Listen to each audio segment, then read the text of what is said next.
عمن قضوا هنا على يد شبح القتل البطيء الذي غرزت فرنسا أقدامه فوق أحلام البسطاء والمهمشين.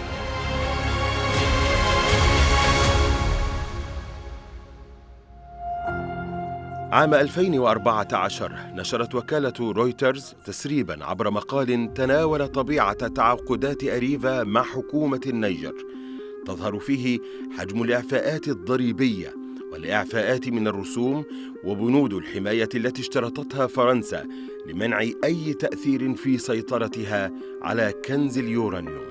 وفي محاولة لتحسين صورتها وصورة نسختها السابقة أريفا، تنشر أورانو عدداً من التقارير عبر موقعها الإلكتروني عن مدفوعاتها للدول وحجم الأرباح والإنتاج السنوي من المناجم التي يستخرج فيها اليورانيوم، في محاولة لإظهار الشفافية والاتزان بين النيجر ومثيلاتها من دول التنقيب الأخرى. Il est difficile de croire à ce genre de tableau parce que les sociétés qui nous donnent ces chiffres ne connaissent aucun contrôle. Donc, même si ces chiffres ont été donnés comme tels, il n'y a personne aujourd'hui au Niger qui vous dira le contraire. Parce que au sein de la société, tout le monde agit au nom de la société. Donc, notre pays, le Niger, n'a pas un œil, n'est pas témoin de la concordance des chiffres qui sont donnés ici. Donc, encore plus loin, au niveau de la vente, est-ce que vous savez que le Niger a son uranium, mais c'est la France qui fixe le prix. Donc, à partir du moment où vous qui avez votre uranium, vous ne décidez pas de la fixation du prix, c'est quelqu'un d'autre qui le fait, mais vous avez quel contrôle?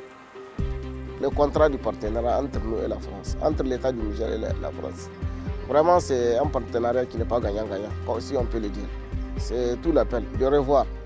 Ou bien je lance un appel au gouvernement, vraiment mettre terme à cette exploitation qui continue.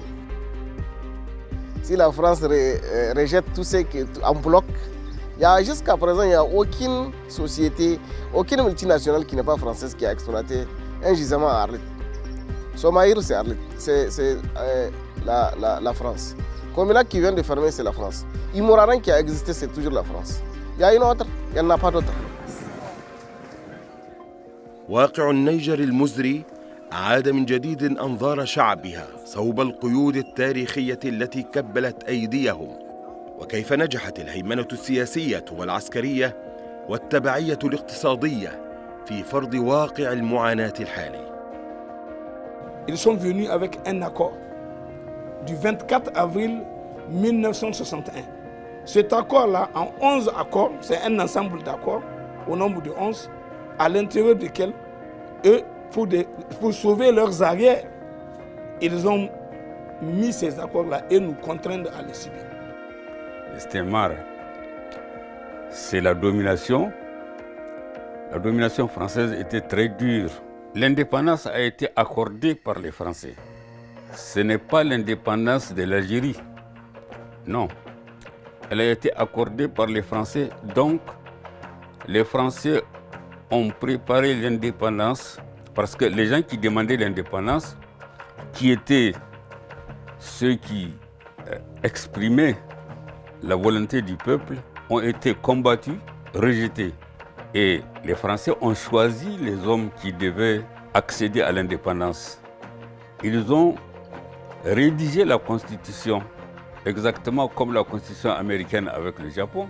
Ils ont les accords de défense, les accords sur l'université, les accords sur l'uranium.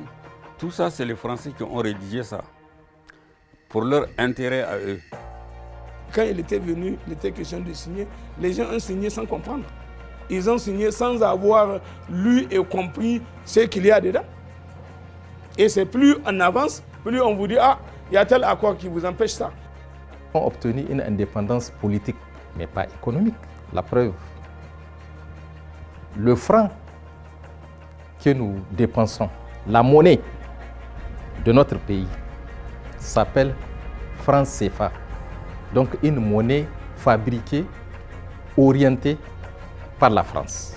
À partir de là, nous savons très bien que nous n'avons pas notre indépendance économique ni monétaire. C'est le renversement du régime de Djori Hamani, le premier président de la République du Niger, parce que tout simplement, il avait demandé à la France d'augmenter le prix du kilo de l'uranium. Il a été mis de côté. Et pendant le régime de Tanja, Tanja a dit non, il faut qu'on vienne négocier à Niamey, parce que l'uranium nous appartient.